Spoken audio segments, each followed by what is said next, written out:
Assalamualaikum warahmatullahi wabarakatuh.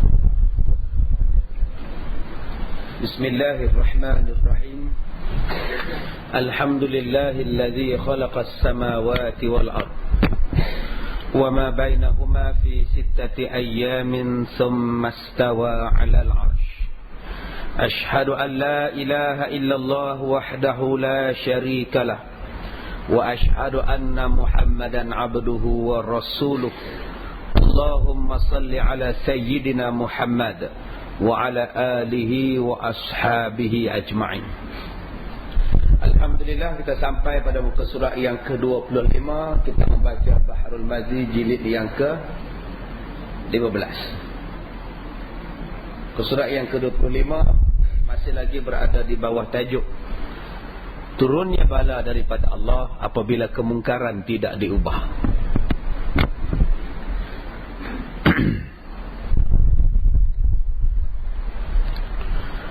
Kata Abu Bakar As-Siddiq, janganlah sekalian kamu, hai orang yang mukminin, faham dan reti ayat sebanyak faham itu sahaja. Sayyidina Abu Bakar membacakan kepada kita satu ayat daripada Al-Quranul Karim yang berbunyi, ya ayyuhalladzina amanu alaikum anfusakum la yadurrukum man dhalla idza ihtadaitum. Yang bermaksud, wahai orang-orang yang beriman, alaikum anfusakum, lazim olehmu atas dirimu apa-apa yang diwajibkan oleh Allah Subhanahu wa taala. Buat apa yang Allah suruh buat dan tinggalkan apa yang Allah suruh tinggalkan. Kata Allah, bila kamu buat benda begitu, la yadurrukum, tidak akan memberi mudarat kepada kamu, man dhalla idza tadaitum, tidak akan memberi mudarat kepada kamu siapa-siapa yang sesat daripada hidayah. Jadi seolah-olah ayat ini memberi faham, kita sembahyang, kita beribadat, kita berpuasa, kita buat diri kita baik pada Allah, meninggalkan segala larangan Allah, maka kalau ada orang buat jahat di sekeliling kita, terus peduli apa? Seolah-olah ayatnya begitu. Sebab itu kata Sayyidina Abu Bakar, jangan kamu faham ayat itu semacam itu punya fahaman. Ayat itu memberi faham kepada kita. Ayat itu memberi faham kepada kita, kita buat amalan kita baik-baik, kita buat jaga diri kita baik-baik, tiadalah kita menanggung dosa orang yang berbuat maksiat. Tetapi kalau kita tidak mencegah, tidak melarang perbuatan maksiat yang mereka buat, bala yang turun kepada kita, bala juga akan turun kepada keseluruhan orang. Dosa mereka memang kita tak tanggung, tetapi akibat daripada itu, akibat daripada dosa mereka, semua pakat tanggung. Ini maksud ayat ni. Kita tak minum arak, apa sebab kita nak dapat dosa minum arak? Kita tidak menjadi pengedar arak, memang kita tak dapat dosa sebagai pengedar arak. Tetapi apabila arak itu diminum di hadapan kita, kita tidak mencegah, penjualan arak, peminuman arak dijalankan secara terbuka, kita tidak mencegahnya, maka dengan sebab itu halal bala Allah turun pada kita. Ginilah maksud ayat tu. Memang kalau dia kata, buat apa aku peduli apa, dia pun nak minum arak, dia pun punya pasal lah. Memang kita boleh jawab begitu, tapi kalau Allah murka dengan kita sekali, kena. Baik, kata Sayyidina Abu Bakar, jangan kamu faham ayat itu macam itu sahaja. Yakni dipahamkan apabila kamu berbuat taat seseorang diri dan tiada pedulikan orang yang lain, maka lepaslah kamu daripada siksa Allah. Jangan kamu faham macam itu. Hendaklah jaga-jaga sekalian kamu, ada lagi persoalan atas batang leher kamu. Kata Sayyidina Abu Bakar, jangan kita faham bila kita main masjid, kita main surau, kita buat ibadat, kita jaga keluarga kita elok-elok, kita tidak lagi disoal tentang sekeliling kita. Jangan kita faham kita tidak akan ditanya apa benda yang berlaku di hadapan, di belakang, di kiri kanan kita. Ada lagi soalan pertanggungjawaban di atas batang leher kita, yaitu apabila kamu mempunyai kuasa, kamu boleh melarang orang yang berbuat jahat, tetapi tiada kamu larang nescaya umum turunnya azab Allah atas sekalian yang berbuat taat dan juga yang berbuat maksiat. Kata dia, siapa-siapa yang ada kuasa, siapa-siapa yang mempunyai kekuasaan tidak mencegah kemungkaran tersebut, maka umum turun bala pada semua orang, merata kena. Baik yang baik ataupun yang berbuat maksiat, semua kena. Atau hampir turunnya bala kerana Nabi SAW bersabda, wa inni sami'tu Rasulullah sallallahu alaihi wasallam yaqul innan nas idza ra'aw az-zalima falam ya'khudhu ala yadayhi aw shaka an ya'ummahumullahu bi'iqabin minhu. Dan sesungguhnya telah aku mendengar Rasulullah sallallahu alaihi wasallam bersabda, sekalian orang bahawasanya sekalian orang apabila melihat mereka itu akan seseorang yang berbuat zalim, tetapi tiada ditegah mereka daripada apa yang diperbuat oleh orang zalim tadi, nescaya hampirlah Allah Ta'ala ratakan mereka itu dengan dera, yakni azab daripada Allah Subhanahu Wa Ta'ala. Inilah jaminan ataupun kata-kata daripada Rasulullah. Siapa-siapa yang melihat satu benda yang tak betul, siapa-siapa yang melihat satu benda yang zalim, dibiarkannya sahaja, tidak dibuat apa-apa tindakan, ditegur pun tidak, dilarang pun tidak, dihentikan pun tidak, apa pun tidak, malah disokong pula, dibantu pula perbuatan-perbuatan zalim dan maksiat tadi, maka kata Nabi, ratalah Allah turunkan bala pada kamu. Apa makna rata di sini? Rata di sini maksudnya Allah Ta'ala bagi azab tu semua orang bekat kena. Yang baik dan yang jahat semua kena. Yang pergi disko dengan yang tak pergi disko kena semua. Apa benda yang Allah Ta'ala bagi rata azab pada kita? Melalui 4 unsur, 4 perkara: api, air, tanah dan angin. 4 unsur ni Allah Ta'ala bagi. Allah Ta'ala bagi unsur daripada apa? Daripada angin. Allah Ta'ala bagi kepada kita taupan daripada angin yang begitu lembut.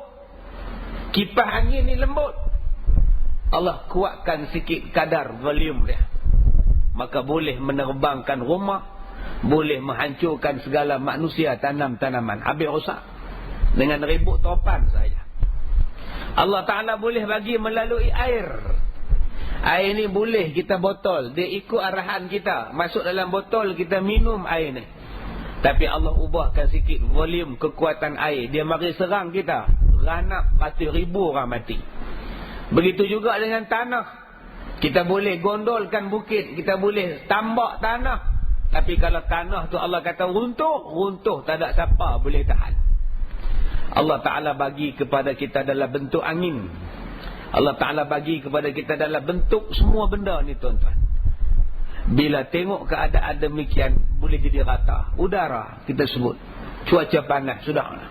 Yang mari masjid pun kena, yang mari disko pun kena. 40 darjah Celsius paling panas. Lebih panas daripada Kenya, Zambia, lebih panas daripada negara Sudan, Afrika.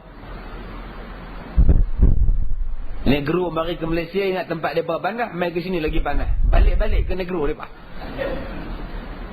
Ni yang kata rata semua kena. Kita yang ada aircon tak apa.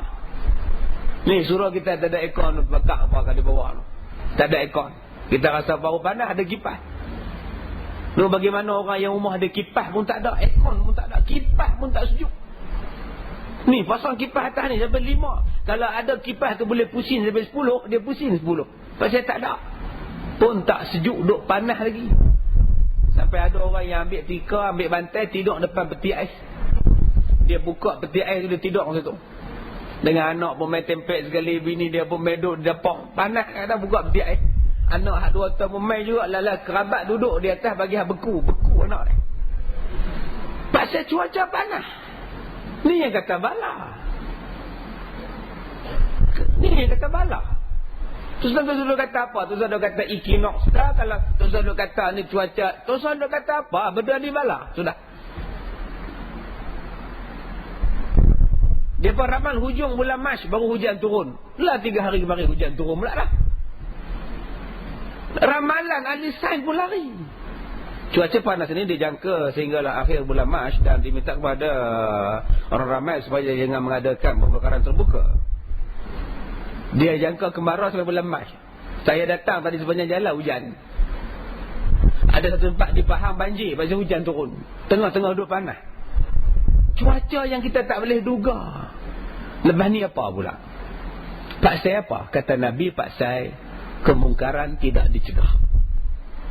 Malah dibiar, digalak. Dulu orang minum arak dalam bangunan, dalam premis. Sekarang di luar premis. Bawa kerusi yang berkilat tu. Kerusi kerum tu. Lah tak main kerusi plastik tak, semua kerusi yang berkilat. Pakat duk togok arak. Dalam sebuah negara Islam, orang bukan Islam boleh minum arak, tak apa. Dah mereka bukan Islam, nak buat macam mana? Tetapi walaupun mereka bukan Islam, mereka kena minum arak dengan menghormati orang Islam. Orang Islam dia allergic dengan babi. Orang Islam dia allergic dengan arak. Bila dia tak suka dengan benda ni, maka mereka kena minum dalam premis yang orang Islam tak nampak. Silakan minum. Dah mereka bukan Islam, silakan. Minum. Dan apa nak minum sangat, minum. Tapi jangan di luar. Kalau di luar salah. Sekarang orang minum arak di luar. Udah macam London. Udah macam Perancis. Hebat tuan-tuan. Bukan setakat arak diminum di luar, malah boleh masuk dalam televisyen setiap rumah orang Islam. Dengan menjadi penaja golf dan bola sepak. Tak perlu dalam iklan, dalam TV tak perlu. Minumlah arak.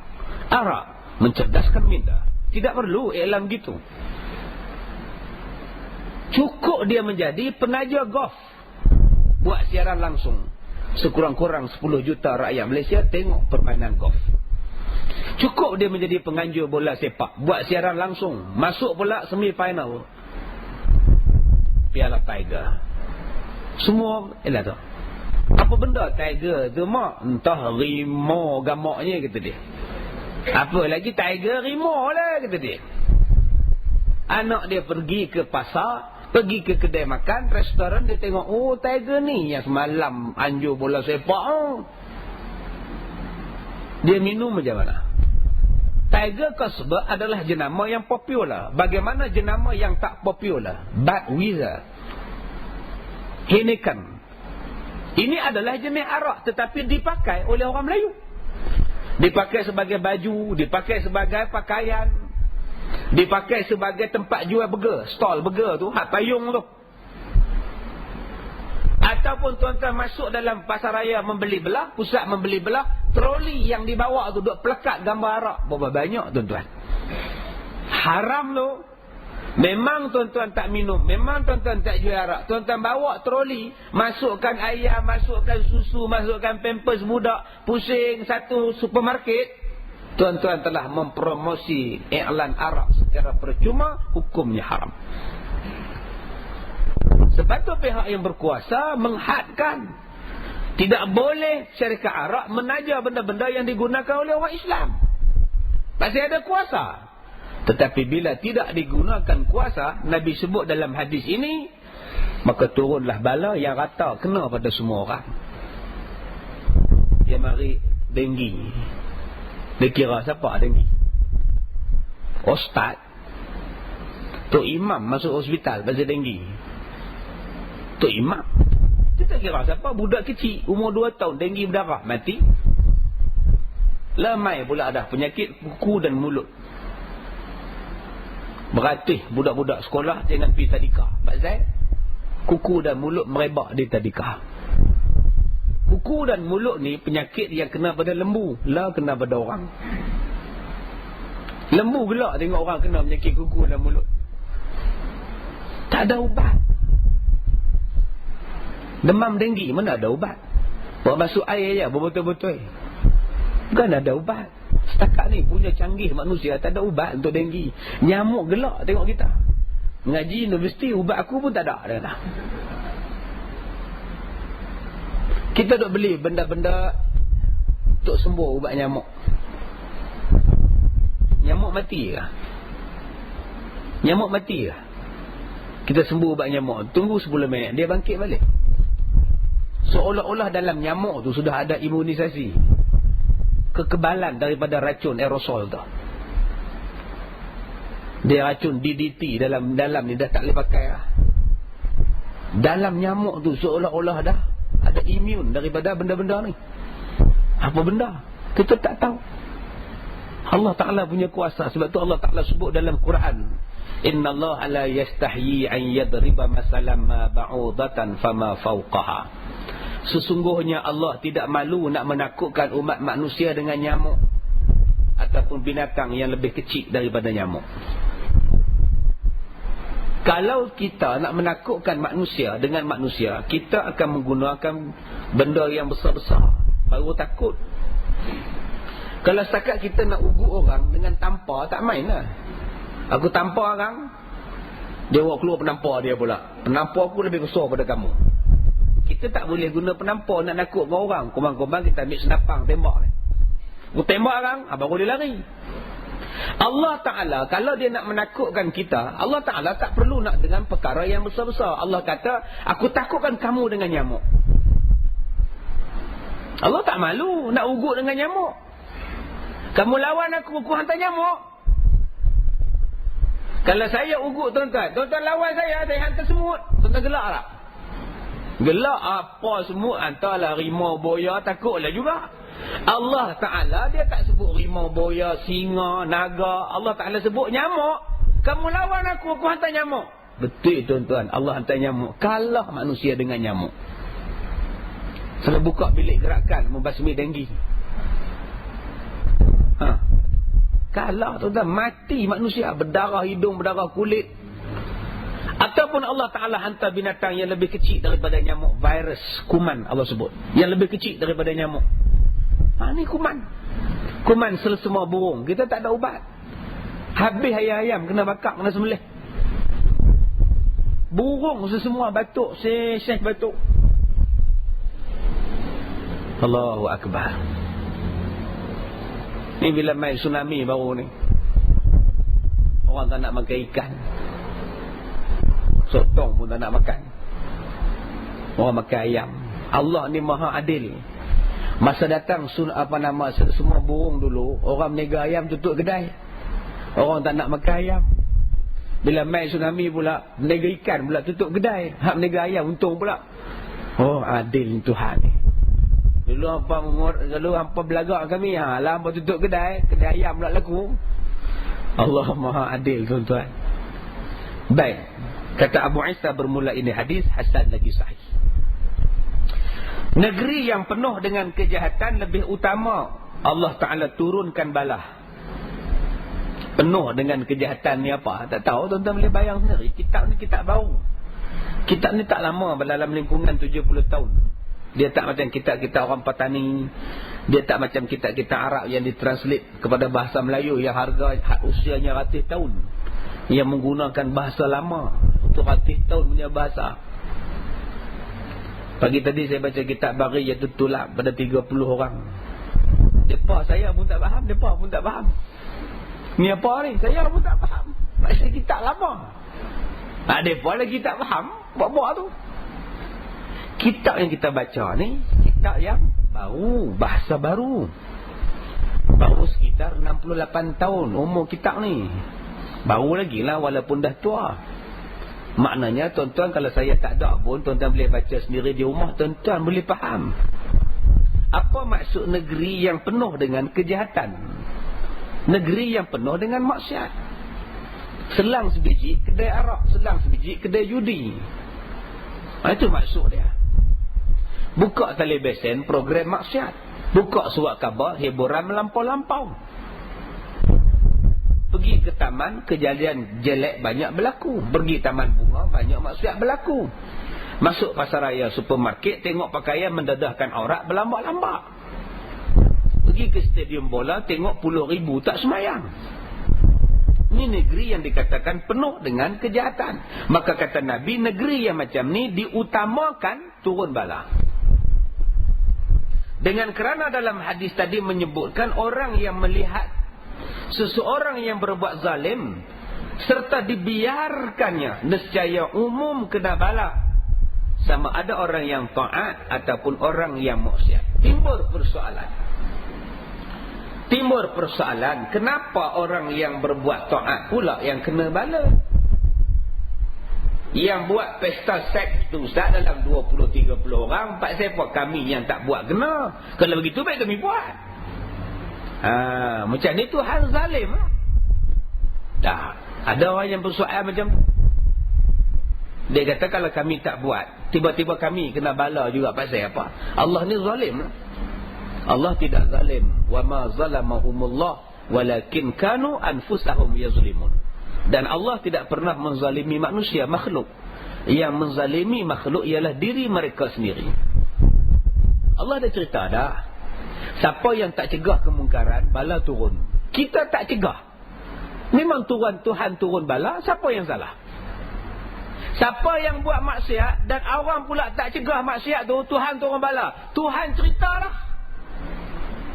Kalau kita buat maksiat dan tidak dicegah, layak tak Tuhan turun bala? Layak. Allah dah cerita. Yang kamu tak cegah pasal apa? Kamu dah 3 bulan tak bayar bil api. Tak bayar, cukup bulan ni kami potong. Kita pun tak bayar. Datang TMB potong.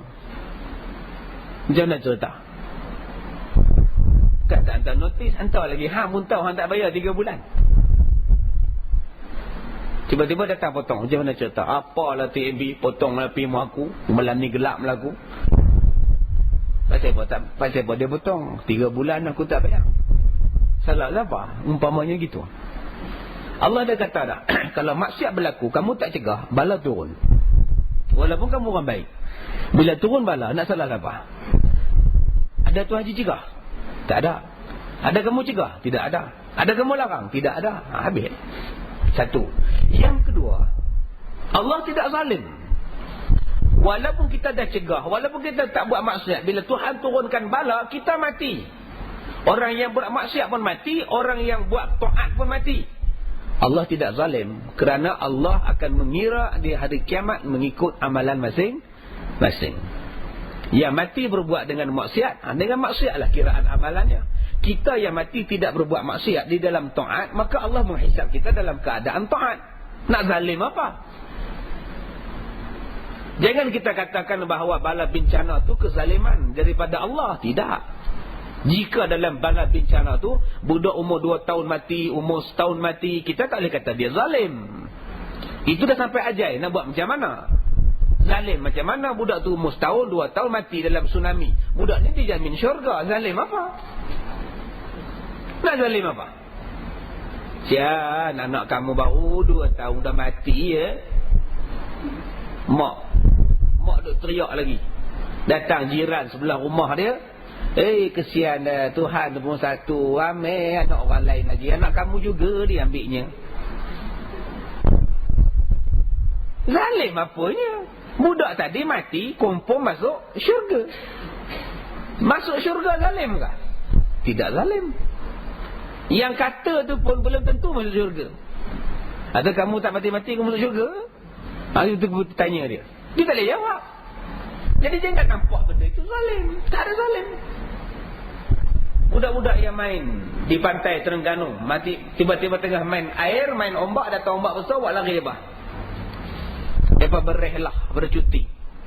Mati syahid sebagai orang yang mati lemah. Sayanglah budak tengah duduk 16, 17, bagus budak-budak mati budak dah. Biarlah itu ajal mereka. Dan mereka mati syahid. Zalim apa? Supalah kita pun dengan sebab satu perbuatan maksiat, orang buat pesta seks di tempat kita. Allah murka, Allah turunkan bala, keseluruhannya mati. Kita mati dalam keadaan berbuat taat. Baik tak baik? Baik. Mereka mati dalam berbuat maksiat. Mereka punya pasal. Jadi jangan kata-kata pula Tuhan ni tak adil lah, turunkan bala semua mereka punya pasal kami kena. Jangan kata demikian. Yang pertama, kita nilai pada diri kita balik, adakah kita mencegah kemungkaran?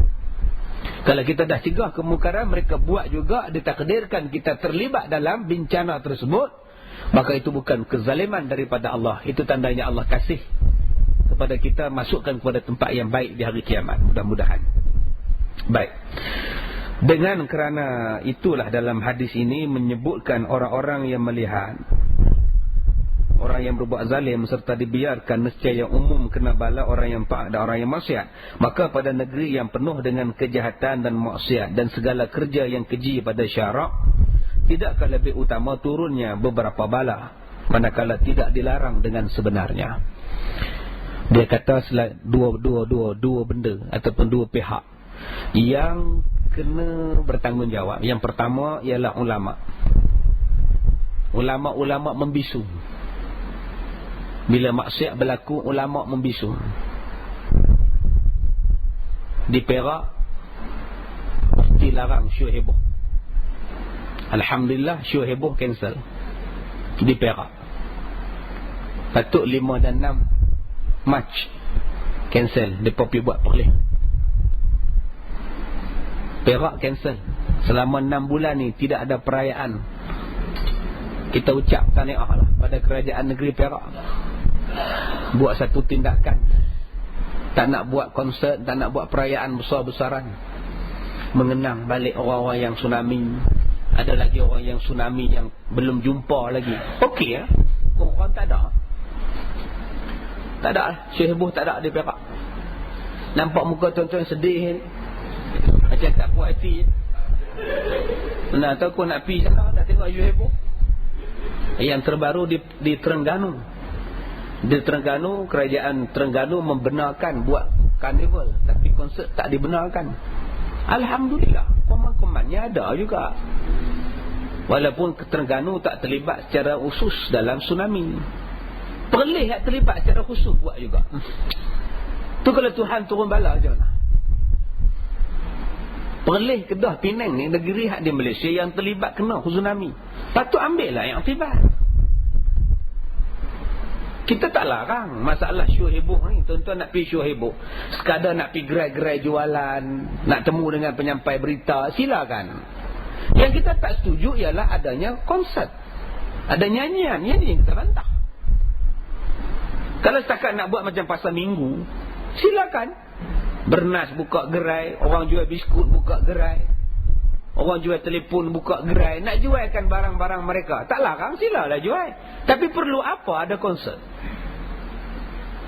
Perlu apa panggil penyanyi menyanyi sampai 12 tengah malam sembahyang, tidak apa pun tidak, campur lagi perempuan? Perlu apa? Dia kata, ustaz, perlu. Hiburan tu kan naluri. Setiap manusia perlu berhibur. Baik, kalau nak berhibur, tidakkah boleh mengadakan konsert Islam?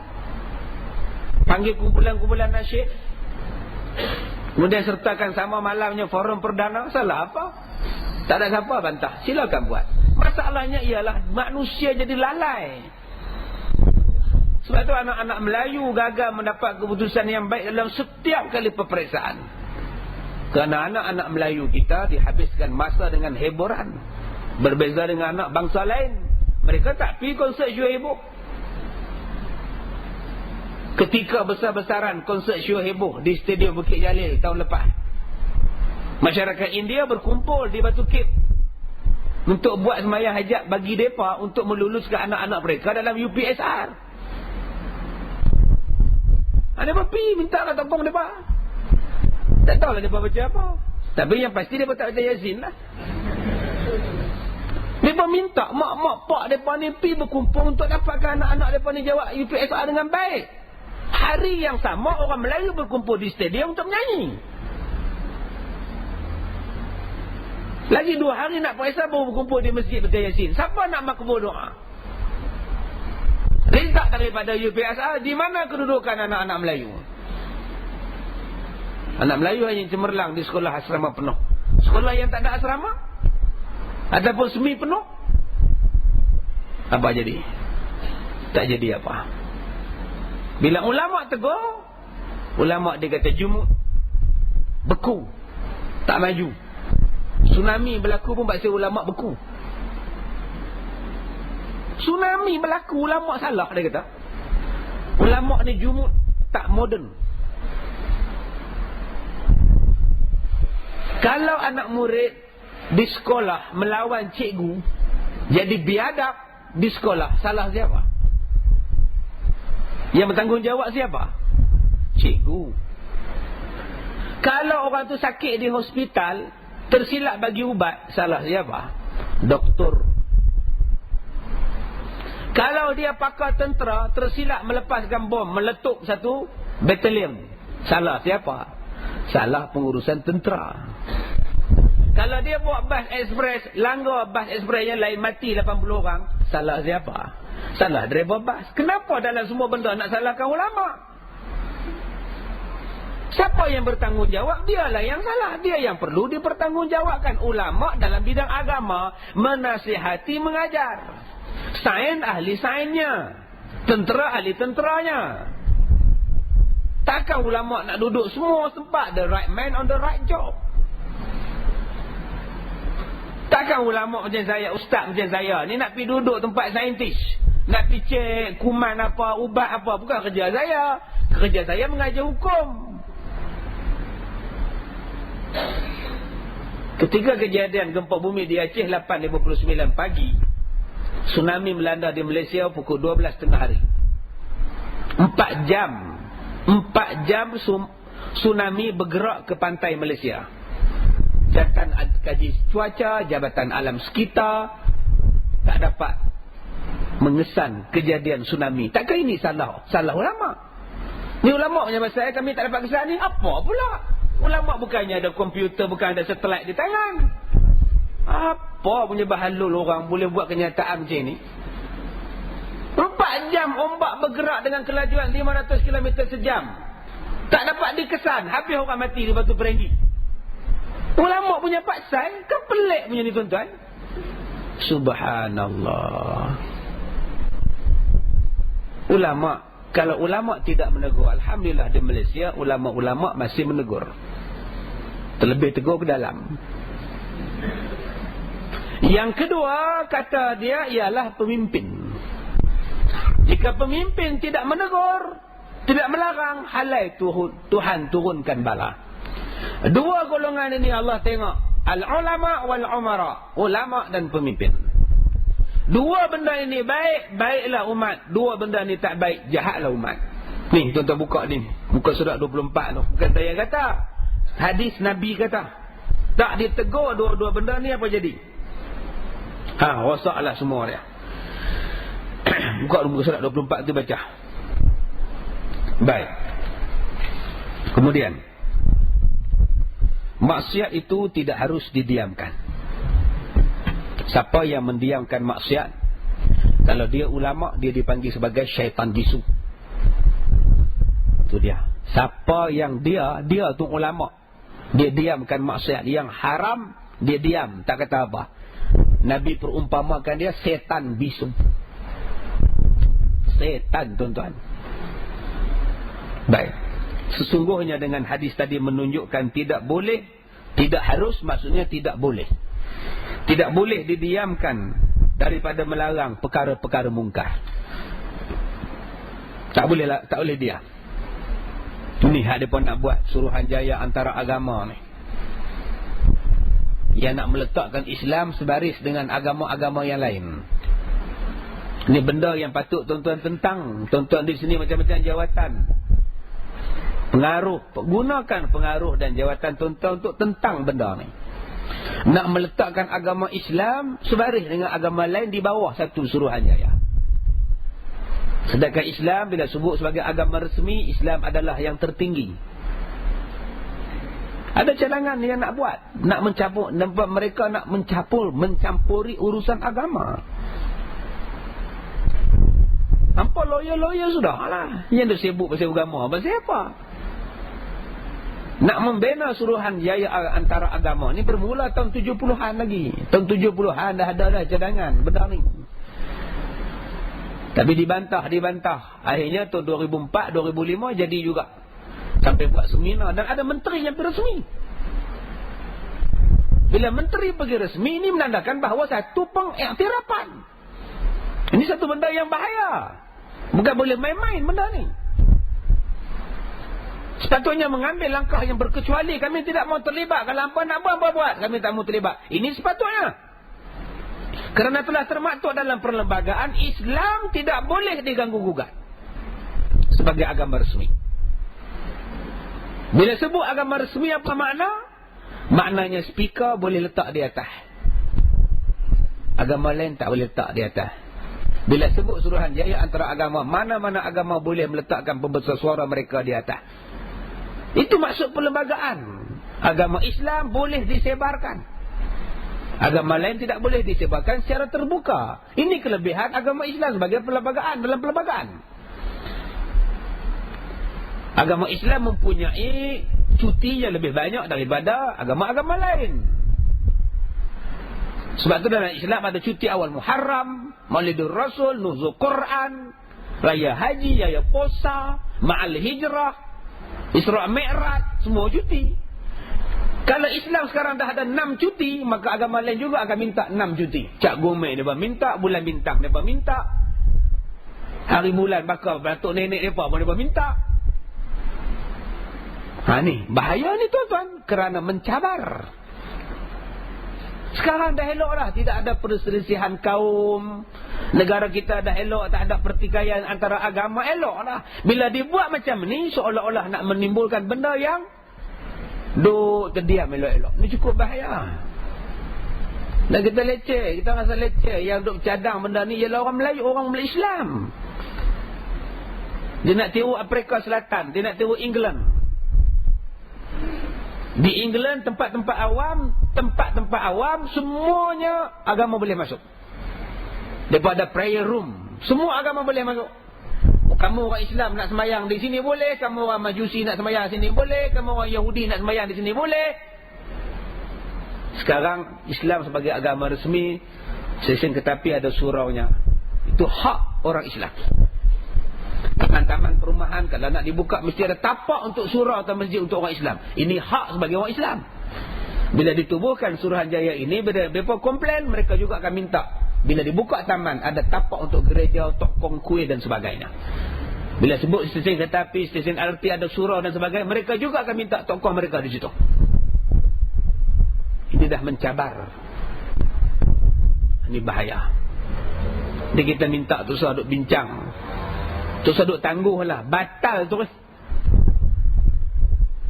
Dan siapa yang menganjurkan benda ni, bawah ISA tangkap. Pasal mengganggu gugat perlembagaan. Tapi tak, mereka masih lagi mempertahankan mereka punya. Mereka nak jadi macam Afrika Selatan, yang menjadikan hari Ahad adalah hari beribadat untuk seluruh orang di sana. Kamu orang Islam ke, kamu orang Kristian ke apa ke, hari Ahad sembahyang. Baik. Kemudian kata dia,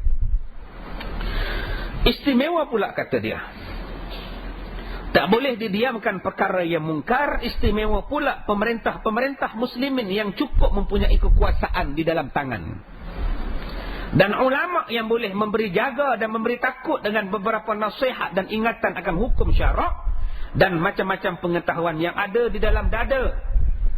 Dibiarkannya orang-orang negeri mengubahnya, menegurnya kepada yang disuruh kepada Allah. Dua orang ni yang saya sebutkan tadi. Yang pertama tadi ialah pemimpin, dan yang keduanya ialah ulama. Kalau dua-dua golongan ini diam, maka turunlah bala. Kalau satu diam, satu larang, boleh gagah lagi.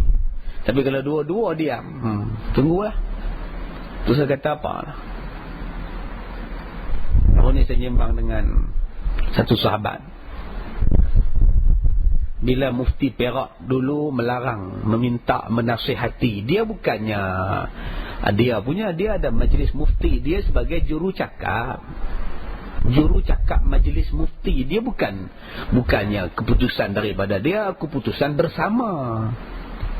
Keputusan daripada mesyuarat majlis mufti minta supaya siaran televisyen tentang Bollywood hendaklah dikurangkan kerana kesan yang cukup besar kepada orang masyarakat orang Islam, masyarakat Melayu, anak-anak Melayu. Banyak pihak hentam dia. Kami bantah, pengeluar filem bantah, artis-artis bantah. Tuan-tuan, yang termasuk bantah ialah surat-surat yang diterima daripada Bombay.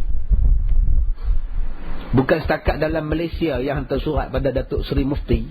Yang hantar juga daripada Mumbai. Tempat pembikin filem Bollywood. Bayangkan tuan-tuan punya beraninya mereka. Sampai boleh hantar surat. Tutup mulut, jangan cakap banyak. Ni. Mufti dia kaji dah. Majlis-majlis mufti ni kaji dah. Daripada sudut bahayanya cerita Bollywood. Dia tak perlu kita ni pergi kuil, belajar, tengok mereka semayang lagu mana. Cukup dalam TV aja. Tokong mereka boleh masuk dalam rumah kita melalui TV. Cara nak sembah, cara nak doa semua. Cara nak menikah, pergi keliling nunggu Nabi. Berapa banyak anak-anak Melayu kita yang nak menikah dengan style tu. Kita dah tiru dah, anak-anak Melayu kita tiru dah. Lukis di tangan semua tu, hak kaju duk lukis, dia melukis. Dulu kalau kita menikah waktu malam, kita tukar pasal pakaian kebarung, kebaya, gaun. Sekarang tak adalah, buat suasana Bollywood. Kita tak heran satu hari nanti akan ada orang Melayu kita yang menikah, lepas dia angkat nikah di masjid, dia pergi ke rumah dia buat pernikahan mengelilingi unggun api. Pasal Shah Rukh Khan buat dia tak? Shah Rukh Khan orang Islam, pasal apa dia menikah cara Hindu? Maknanya boleh lah. Dia buat. Benda ni tak mustahil berlaku.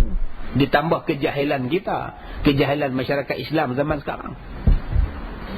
Dan dalam filem-filem Bollywood tu, segala permintaan hero ditunaikan. Kalau makwa dia, kalau heroin tu masuk dalam hospital sakit, dia ugut doktor tu. Sendegi apa semua dia sebut. Mesti bagi lega makwa aku ni.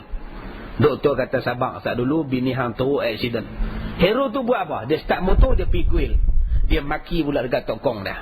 Haram jadi dia kata celaka dia sebut. Kalau hang tak bagi lega kekasih aku tak sembah hang lah. Oi, bunyi kilat berdentum, pompa. Macam tokong tu marah tu. Ceng kata, oi. Dia pun lari ke hospital balik. Doktor pun baru buka dia punya mask. Mubarak tu dia. Berjaya. Dia pun pergi ke tokong balik, baru dia sembah balik. Terima kasih lah, nampak. Ini bahaya tuan-tuan. Kita bimbang anak kita besok menghadapi masalah. Dia pergi ke tokong, dia pun sebut macam tu. Dia tak main ke masjid. Pasal apa? Pasal dia nampak dalam filem apa yang dibuat oleh hero menang dapat. Dalam drama Melayu tak. Bila sebut cerita agama, mesti ajaran sesat.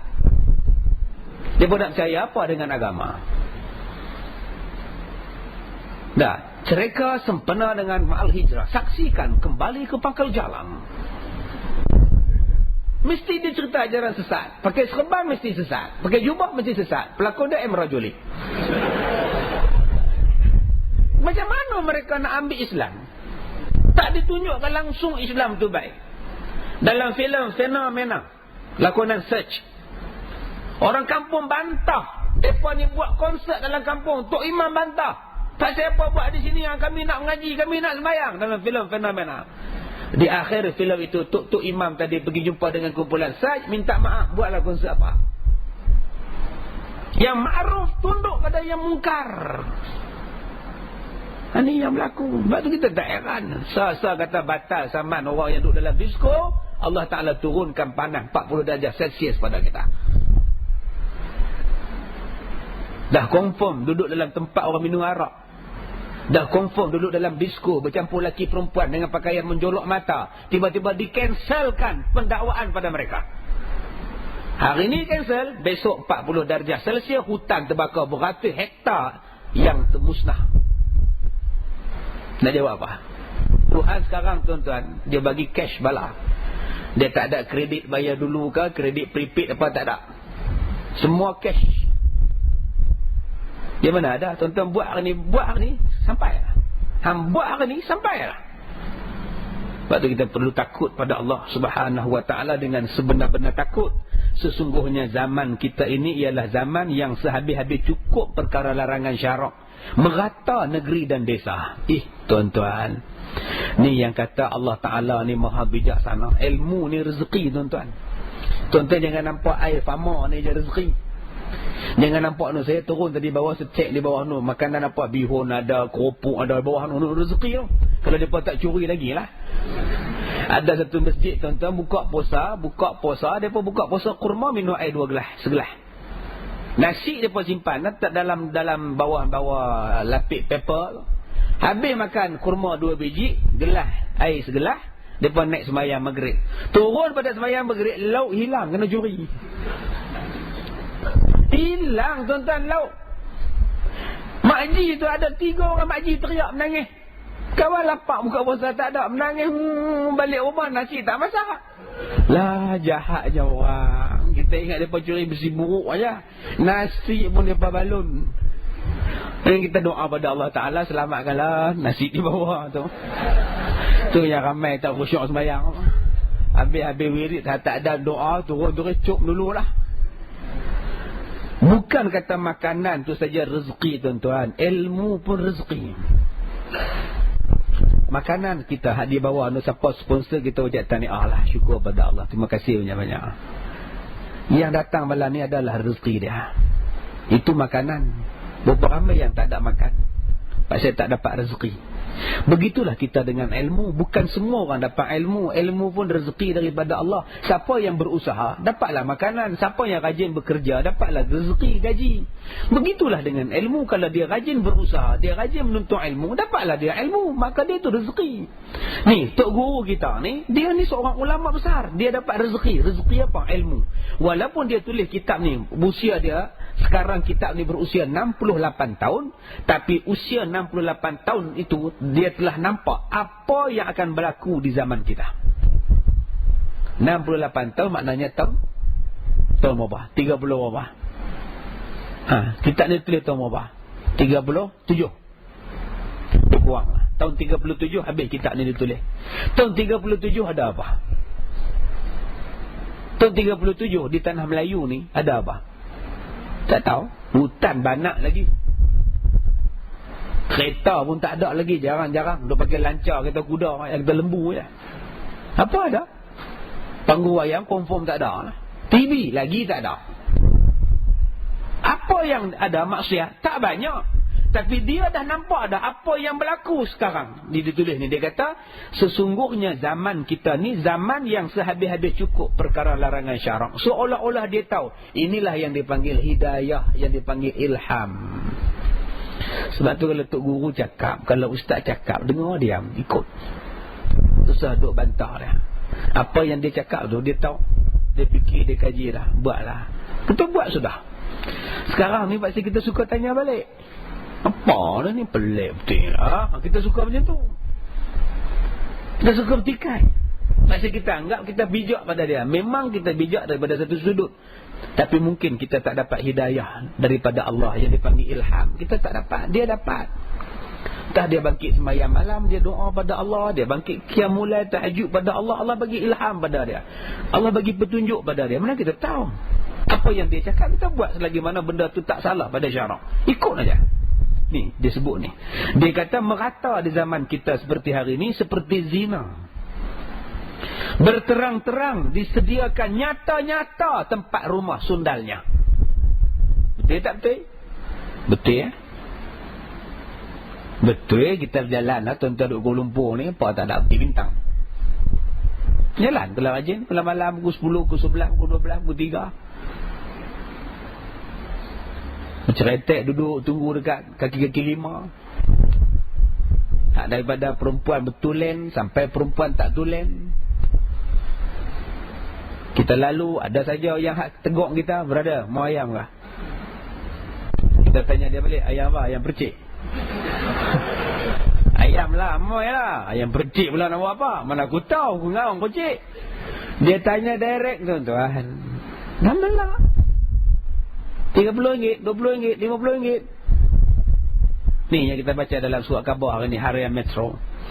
Satu perempuan anak 9 ditangkap kerana berzina dengan lelaki umur 37 tahun bukan Islam. Anak 9 umur 51 dengan laki-laki India umur 37 tahun. Bila hakim jatuhkan hukuman, dia minta supaya dijatuhkan hukuman dengan dikurangkan hukuman. Pak saya dia kata dia terpaksa bekerja. Suami dia sakit. Suami sakit. Dia terpaksa bekerja. Apa kerja dia? Itulah tadi. Kesian tuan-tuan. Apa nak jadi zaman kita ni? Terang-terangan. Bukan setakat zina, terang-terangan. Rogol, terang-terangan. Baru 24 hari bersalin, datang 2 perompak main rogol dia. 24 hari baru bersalin, tuan-tuan bayang. Luka, sakit, salin pun tak hilang.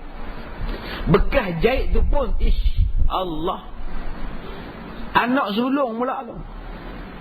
Suami dia kerja belah malam, pak saudara dia pula kerja dari lori. Bila tengok dua-dua laki-laki ni dah keluar daripada rumah, perompak pun datang. Rompak dia dan seorang lagi rogol dia. Anak kecil di sebelah, dia pula sanggui atas kepala lagi. Lidai ni penuh dengan kunyit lagi ni. Gamak orang rogol. Jenis apa ni tuan-tuan? Benda ni tak jadi dekat kita. Sebab tu tuan-tuan tak rasa apa-apa. Cuba jadi dekat isteri tuan-tuan. Tuan-tuan nak buat apa? Balik-balik rumah, abang cik kena rogol. Hang tu lah tak beringat. Apa cik tak beringat pula? Cik dah kunci semua. Agak-agak tuan-tuan nak buat apa? Benda belum berlaku pada kita. Cuba bayangkan jadi pada anak kita yang baru bersalin, cucu kita 24 hari. Subhanallah. Gamak tu tuan-tuan. Ni bukan manusia, ni binatang, haiwan. Tiap-tiap hari dia naik wajah, dia potong Sorento, Kia Sorento. Wajah tak sampai 70, 60 aja. Sorento 120,000. Tiba-tiba wajah potong. Dia marah ke wajah pasal potong kereta dia hak mahal. So bagi kita naik wira, kancil potong. Oh, melampau ni. Potong balik, kancil potong balik. Potong balik, kancil potong balik. Nyala lampu tinggi, lelak. High beam tu tak berhenti jugalah lah. Berhenti depan. Kawan berhenti, kawan dia berhenti. Pasal apa hang potong kereta aku, belagak teka tak puas hati, ambil parang, keluar daripada bonet, cantah kepala hak naik wajah tu. Terkulai kepala, mati tuan-tuan. Hanya kerana insiden potong-memotong saja. Mana nilai nyawa, harga manusia, harga nyawa kita, yang kita sebut sebagai Samsung Jalan Raya ni. Bila polis tanya, hang kenal ke ya siapa yang hampir kerak tengkuk tadi? Dia kata saya tak kenal. Aku geram dengan dia, geram saya. Tidakkah perlu satu ada undang-undang yang boleh melindungi nyawa kita daripada dirogol, dibunuh, diliwat? Budak 9 tahun balik pada ngaji Quran, kitab Quran dalam beg dia hilang. Beg dia ada, basikal dia ada, dia hilang. Cari jumpa dalam tali air, dalam parit, dalam kebun kelapa sawit, mati kena rogol. Macam mana cerita? Anak kita kalau jadi macam inilah yang dikatakan maksiat. Zina melampau-lampau, rogol melampau-lampau. Makan riba meratai besar dan kecil, mulia dan hina. Riba pula semua terlibat.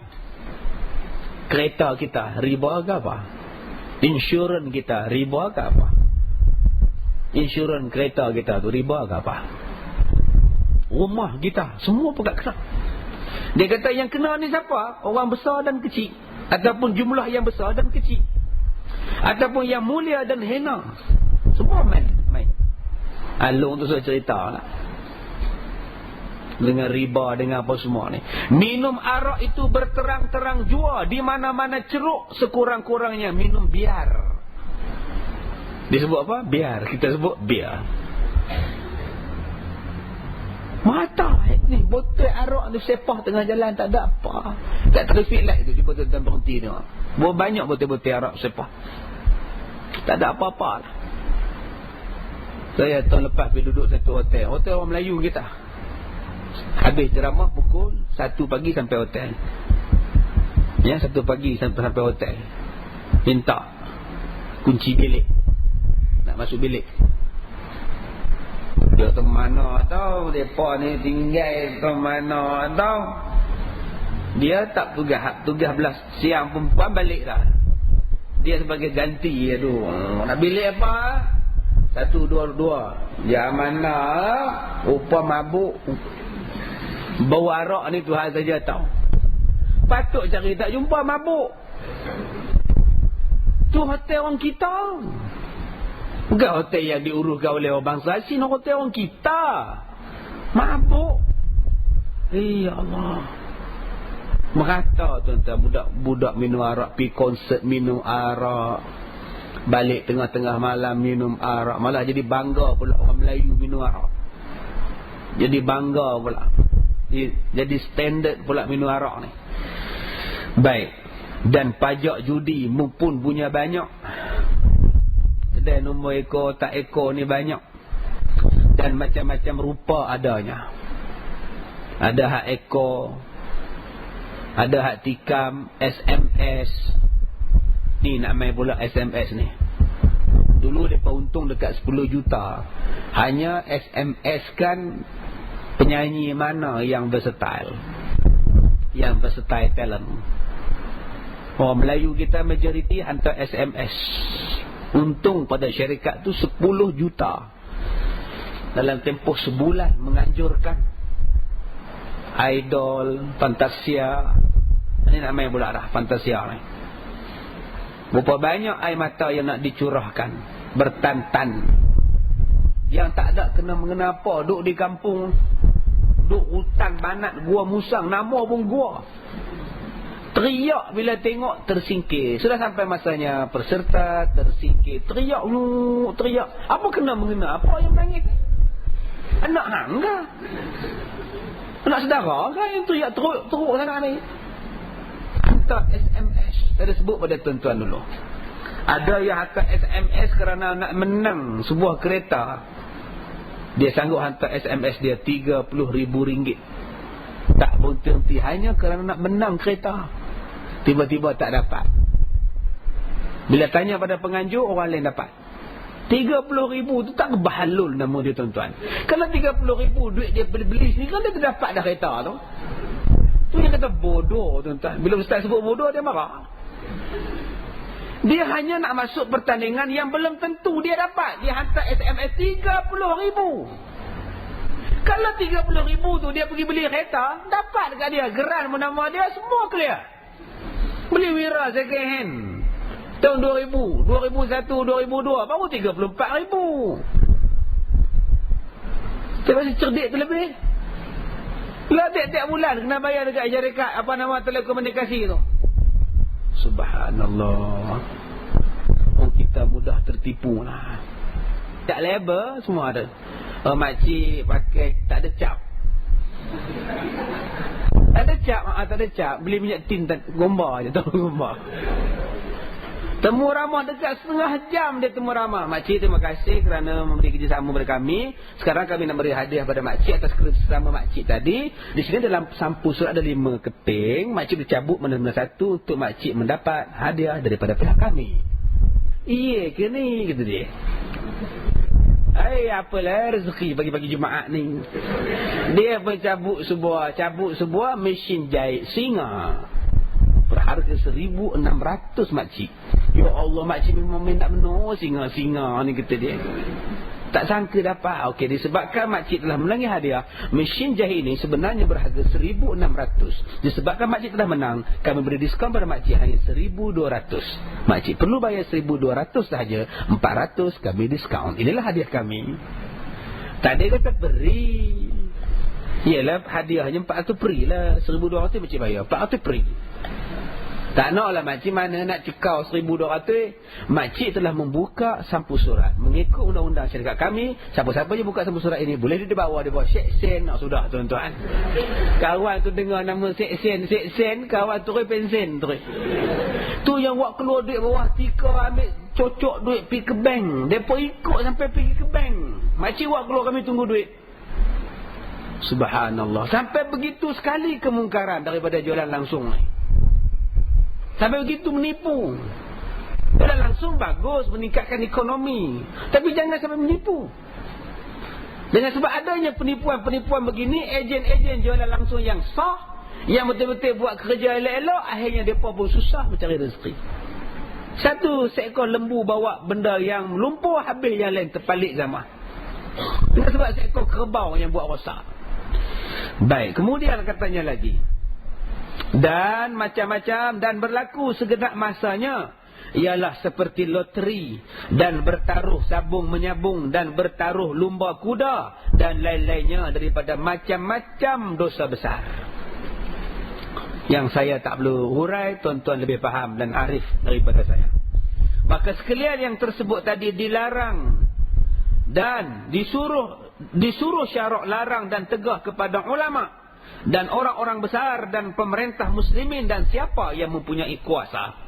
Maka hendaklah ulama-ulama dan pemerintah yang mempunyai kuasa melarang benda-benda ini. Wajib. Tidaklah boleh masing-masing tutup mulut, buat tidak tahu dan tidak peduli.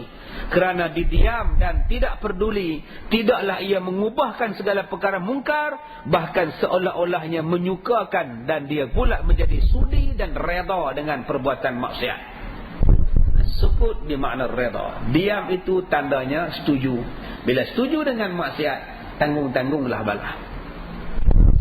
Tak tahan tuan-tuan bala mari satu-satu. Baik, apa rupa bala tu? Apa rupa bala yang akan sampai bila maksiat tidak dicegah? Bentuknya bagaimana? Bala yang diturunkan ke atas umat Muhammad pada masa di dalam dunia ini sangat banyak dan bermacam-macam. Tetapi tiadalah berjaga-jaga. Berjaga ni apa?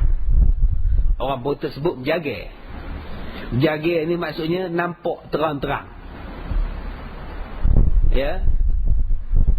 Jaga ada dua. Satu jagalah.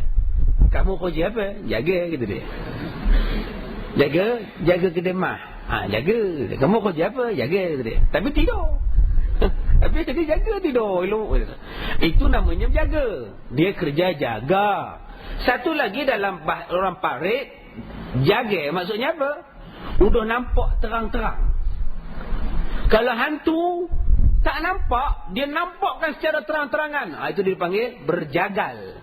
Ataupun dalam bahasa Perak disebut jaga. Ini orang Perak. Penulis kitab ni orang Perak. Ada orang tu intan datang di rumah saya, Ustaz. Anak dara saya ni, Ustaz. Udah nampak macam-macam. Ustaz, nampak apa? Saya tanya. Nampak hantu, nampak macam-macam, Ustaz. Udah jaga, Ustaz. Nampak. Udah jaga, Ustaz. Bila dia tidur, Ustaz, datang benda tu nampakkan bentuk badan dia, Ustaz. Udah berjaga gitu dia. Berjaga ni maknanya nampakkan diri secara terang-terangan. Itulah maksud berjaga. Jadi dia ada dua. Yang pertama jagalah. Ya, saya kerja sebagai jaga. Itu jaga. Satu lagi orang Perak sebut jaga. Jaganya maksudnya berjaga. Maknanya ialah nampak terang-terang. Dia kata apa? Dan dia kata dalam dunia tu amat banyak maksiat, bermacam-macam, tetapi tiadalah berjaga-jaga seperti turunnya seksa ke atas umat Nabi yang dahulu kala. Tetapi dia kata bala yang menimpa kepada umat Nabi Muhammad tidaklah menimpa macam yang telah ditimpakan kepada orang dulu-dulu. Ini kasihnya Rasulullah, kasihnya Allah pada Rasulullah dan umat Rasulullah. Kalau manusia sekarang buat liwat, tidaklah jadi macam umat Nabi Lut. Allah tukarkan penyakit. Contoh boleh baca dalam paper hari ini pengakuan seorang laki-laki, berita harian Metro pun ada. Seorang laki-laki yang mengaku dia ada perasaan pada insan sejenis. Dia laki-laki, dia cukup berkenan dengan laki-laki. Dia bukan lembut, dia bukan pondan, dia laki-laki, misai janggut semua dah. Dia laki betul lain 100% buatan Malaysia. Tulen lagi. Dijamin 100% puas hati. Tetapi dia tak minat dengan perempuan, dia minat dengan lelaki. Ini adalah budaya umat Nabi Lut yang Allah musnahkan. Jika ada umat Muhammad memperbuat demikian, Allah Ta'ala tidak turunkan, dia terbalikkan bumi macam umat Nabi Lut. Tetapi Allah menukarkan kepada bala yang lain. Yang kita sebut sekarang ni AIDS. Dah berapa puluh tahun sejak Rock Hudson mati kerana AIDS. Sejak itulah seluruh dunia bercakap tentang AIDS. Rock Hudson adalah pelakon Bollywood yang berlakon dengan Ibrahim Pendek. Kan Ibrahim pendek-pendek dia tu tuan-tuan. Pelakon di Amerika main-main. Kita tak pendek berlakon di mana? Itu manusianya Allah ni, dia bagikan setiap satu benda tu ada kelebihan dia. Kalaulah Ibrahim tu tak pendek, siapa kenal dia? Mungkin dia tak terkenal, tapi dengan sebab pendek itulah orang kenal dia. Ni bijaksananya Allah. Sebab tu jangan hina orang yang pendek-pendek. Ada sahabat saya dulu, umur dia masa dia meninggal 79 tahun. Anak dia 20 orang. Saya pergi kenduri anak dia, anak yang ke-18. Ni anak yang ke berapa? Pamai. Tak silap aku 18. Tak silap aku. Dia pun silap. Anak ramai sangat. Yang ke-18 kata dia. Orang Banjang. 18, 20 anak. Kalau tuan-tuan tengok, orang dia pendek halus je. Tinggi hak baru saya je. Anak 20. Nampak tu. Kita hak tinggi dekat tiang elektrik, anak dah ada. Allah. Sebab tu jangan hina orang. Ya, jangan hina orang. Semua yang Allah Ta'ala bagi tu ada ketentuan. Ya, baik. Jadi sebut di sini, tidaklah diturunkan bala, dilenyapkan bumi ke bawah, naik ke atas, ataupun yang ke bawah turun ke atas, ataupun yang ke atas turun ke bawah. Dan seperti tufan, kita sebut taufan.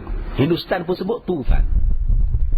Melayu pun sebut tufan, bahasa Melayu sebut tufan, bahasa Arab sebut tufan, bahasa Hindustan pun tufan.